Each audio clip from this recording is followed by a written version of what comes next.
नमस्कार विद्यार्थी मित्रांनो, या व्हिडिओमध्ये आपण पाहणार आहोत लॉज ऑफ व्हायब्रेटिंग स्ट्रिंग. या अगोदरच्या व्हिडिओमध्ये आपण पाहिलं होतं derivation of different modes of vibrating string. तर या व्हिडिओमध्ये आपल्याला त्या व्हायब्रेटिंग स्ट्रिंगचे लॉज पाहायचे आहेत. टोटल 3 लॉज आहेत: law of length, law of tension and law of linear density.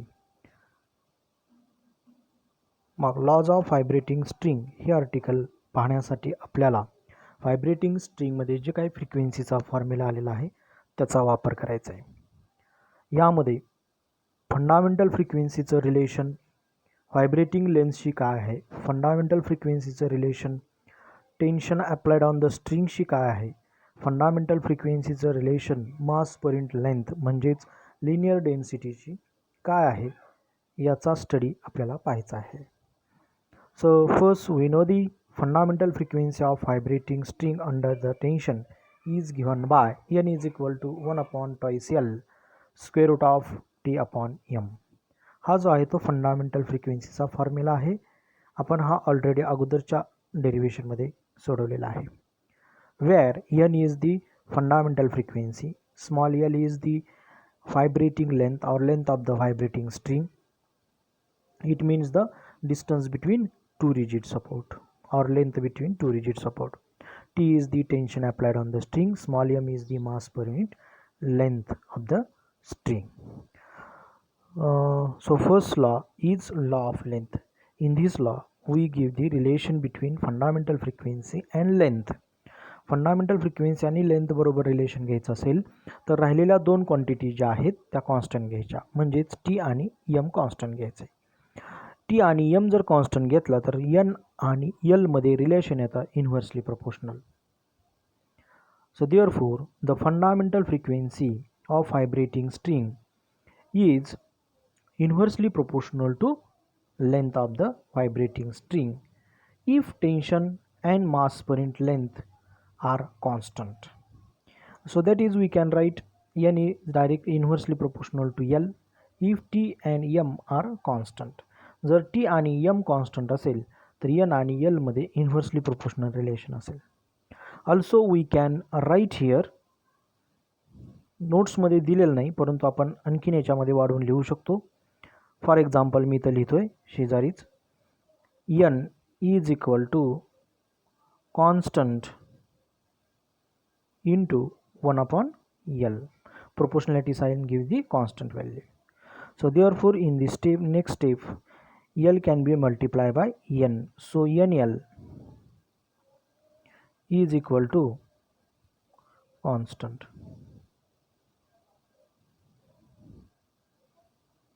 So therefore we can write N1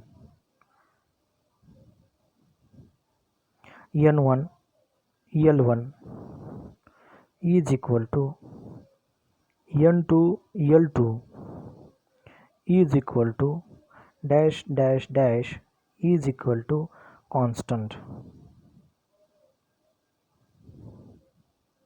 So this is the first law or law of length of vibrating string. Here we can extend these three terms also. ठीक आहे.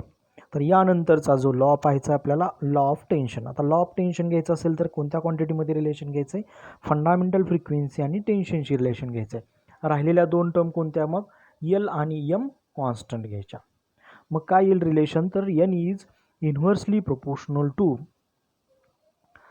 Square root of N is directly proportional to square root of tension applied on the string if length and mass per unit length remains constant. ठीक आहे, इथं दिलेलं आहे बघा. Law of tension, the fundamental frequency of vibrating string is directly proportional to square root of tension if vibrating length and mass per unit length are constant.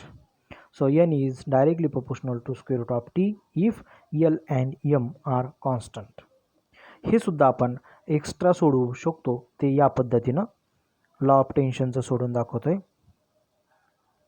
n is equal to constant into square root of t. So therefore n upon square root of t is equal to constant. It means that n1 square divided by square root of t1 is equal to n2 divided by square root of t2 is equal to dash dash dash dash is equal to constant. ठीक है, n is equal to constant into 1 of square root of t. Proportionality sign gives the constant value. Square root of टीन आपण एनला divide करू शकतो, म्हणून N upon square root of T is equal to constant. जर आपण number of times experiment घेतला तर तो n1 upon square root of t1 is equal to n2 upon square root of t2 हा जो रेशो असतो तो कॉन्स्टंट येतो. याला म्हणायचं आहे लॉ ऑफ टेन्शन. ठीक आहे, आणि राहिलेला जो तिसरा लॉ आहे तो पाहायचा आहे आपल्याला, law of linear density. Fundamental फ्रिक्वेन्सीचा फॉर्म्युल्यावरूनच घ्यायचा आहे. मग फंडामेंटल फ्रिक्वेन्सी आणि लिनियर डेन्सिटीची काय रिलेशन आहे, तर N is inversely proportional to square root of M. मग त्यामध्ये जर रिलेशन घ्यायचं असेल तर राहिलेल्या टर्म्स एल आणि टी काय घ्यायचे, तर कॉन्स्टंट घ्यायचं आहे. हे कॉन्स्टंट घेतल्यानंतर या रिलेशनवरून आपल्याला स्टेटमेंट तयार करायचं ह्या लॉचं. So the fundamental frequency of vibrating string is inversely proportional to square root of mass per unit length is called as a linear density. That is, if tension and vibrating length of the string are constant. So that is n is inversely proportional to square root of m if t and l are constant. These are the three laws of vibrating string. आता यामध्ये हे सुद्धा relation आपण असं लिहू शकतो, N is equal to, मी इथं लिहून दाखवतो, proportionality sign gives the constant value. So therefore N is equal to constant into 1 upon square root of M. So square root of M न एनला काय करू शकतो, मल्टिप्लाय करू शकतो. So therefore N into square root of M is equal to constant. Number of times experiment घेतला तर आपण असं लिहू शकतो n1 square root of m1 is equal to n2 square root of m2 is equal to dash dash dash is equal to constant. So these are the three laws of vibrating string. इथं आपण extend करून मास per unit length म्हटलं की मासमध्ये काय आलं तर density आणि volume आलं. म्हणून व्हॉल्यूम म्हटलं की वायरचं जे व्हॉल्यूम आहे ते पाय आर स्क्वेअर इंटू एल आहे. म्हणजेच रेडियस आणि फ्रिक्वेन्सीचं रिलेशन आपण घेऊ शकतो. तसंच डेन्सिटी आणि फंडामेंटल फ्रिक्वेन्सीचं रिलेशन घेऊ शकतो. कारण ही फंडामेंटल फ्रिक्वेन्सी वायरच्या जाडीवर अवलंबून आहे. फंडामेंटल फ्रिक्वेन्सी डेन्सिटीवर, म्हणजेच ती वायर कोणत्या मटेरियलची वापरलेली आहे त्याच्यावर सुद्धा अवलंबून आहे. म्हणून रेडियस आणि डेन्सिटीचं रिलेशन आपल्याला माहिती व्हावं म्हणून याच्यामध्येच हा पार्ट एक्सटेंड केलेला आहे. एक 2-3 स्टेप्स पुढे फक्त वाढवायच्या आहेत. म्हणून या ठिकाणी if small R is the radius of the vibrating string and rho is the density of material of the string. So we know that the linear density is nothing but mass per unit length. Linear density is nothing but mass per unit length. This is equal to volume per unit length into density. आता हे कसं relation घेतलेलं आहे हे आपण समजून घ्यायचं आहे. थोडक्यात मी या ठिकाणी सांगतो आहे. हे बघा, linear density means small m is equal to mass per unit length. So mass per unit length capital M वापरा आणि small l per unit length. But we know that the density is equal to mass upon volume. मी या ठिकाणी लिहितो, but density rho is equal to capital M divided by V, and capital M is equal to density into V. याचाच अर्थ काय आहे, ही किंमत आपल्याला वरच्या ह्या इक्वेशनमध्ये ठेवायची. समजलं? मग small M is equal to capital एमच्या ऐवजी काय लिहिणार मी, rho into phi divided by L. ठीक आहे, हे एल तसंच राहणार, छेदस्थानचं आहे ते. कॅपिटल एमच्या ऐवजी रो इंटू फी किंमत ठेवली म्हणजे काय आलं, इथं म्हणून लिहिलं व्हॉल्यूम पर युनिट लेंथ. हे बघा, व्हॉल्यूम पर युनिट लेंथ इंटू डेन्सिटी. हा फॉर्म्युला इथं अपेक्षित आहे, म्हणून मी इथं लक्षात येण्यासाठी असं लिहितो, volume into density divided by length. तर ते अशा पद्धतीनं आलेलं आहे, हे लक्षात घ्यायचं आहे. किंवा हे जे रेड पेननं लिहिलेलं आहे तुम्ही इथं लिहू शकता ते नोट्समध्ये तुमच्या. मग व्हॉल्यूम ऑफ द वायर काय आहे, pi r square into L. व्हॉल्यूमची किंमत व्हॉल्यूम ठेवायची. इथं मी सोडवतो, pi r square into L into rho divided by हे फॉर्म्युल्यामधलं स्मॉल एल.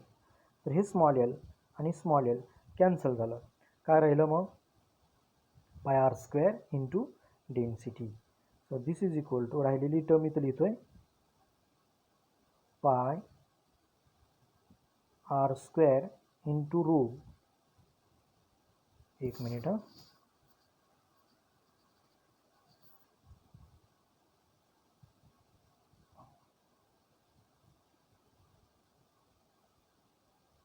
पाय आर स्क्वेअर इंटू रो.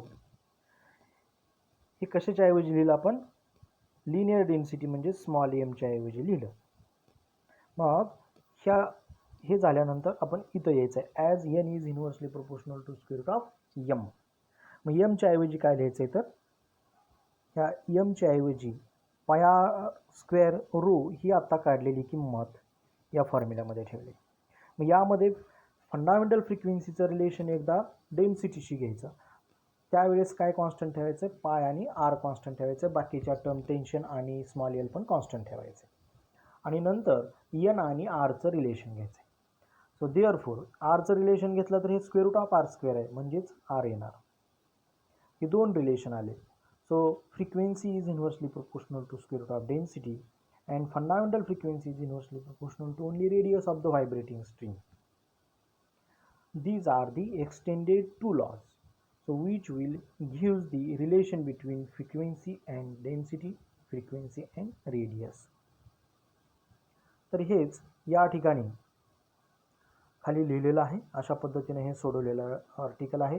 पुस्तकामध्ये एवढं डिटेल्समध्ये हे लिहून दिलेलं नाही, त्यामुळे मी इथे सोडून दाखवलेलं आहे तुम्हाला. Thus the fundamental frequency of vibrations of the stretched string is inversely proportional to the 0.1 radius of the string and 0.2 square root of density of material of the vibrating string. अशा पद्धतीनं हे जे लॉज आहेत ते vibrating स्ट्रिंगशी related आहेत. याच्यावर आधारित question 3 मार्काला विचारला जातो. तो क्वेश्चन आपण पुढच्या स्लाईडवरती पाहणार आहोत. State and explain the lodge of vibrating string as it is. पूर्ण लॉज तुम्ही परीक्षेमध्ये लिहायचे, ॲन्सर ॲज इट इज सगळं लिहायचं आहे, जे आता आपण एक्सप्लेन केलेलं आहे ते. यानंतर हे जे लॉज आहेत, law of length, law of tension, हे दोन लॉ आपल्याला व्हेरीफाय करायचे by using the sonometer experiment. Even सिलेबसमध्ये तिन्ही लॉज आहेत. Verification of first law of vibrating string, verification of second law of vibrating string and verification of third law of vibrating string. हे तिन्ही law verify करायचे by using the instrument और by using the experiment. This experiment is called as a sonometer. म्हणून आपल्याला next व्हिडिओमध्ये sonometer हे article पाहायचं आहे, ते आपण पुढच्या व्हिडिओमध्ये पाहणार आहोत. थँक्यू.